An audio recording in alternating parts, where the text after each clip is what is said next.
எத்தனை சாமி வந்ததையா, இது எந்தெந்த சாமி தந்ததையா, எத்தனை பாட்ட சொன்னதையா, அத சுத்துற பூமி கண்டதையா, அடிச்சு வீசும் காத்துலையும் அந்த தகப்பனாச சுத்துதையா, பிடிச்சு பூக்கும் விதையிலும் ஒரு வம்சத்து கதையே உள்ளதையா,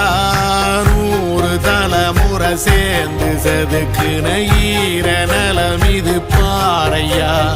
வாழும் வரையிலும் நீயும் விதைக்கிற கடமை இருக்கு கேளையா, கோடி விளக்காயேந்தி கிடந்த வீடும் இருண்டது ஏனையா, மாட விளக்கா நீயும் வரத்தான் வீடும் ஏங்கி நிக்குதையா.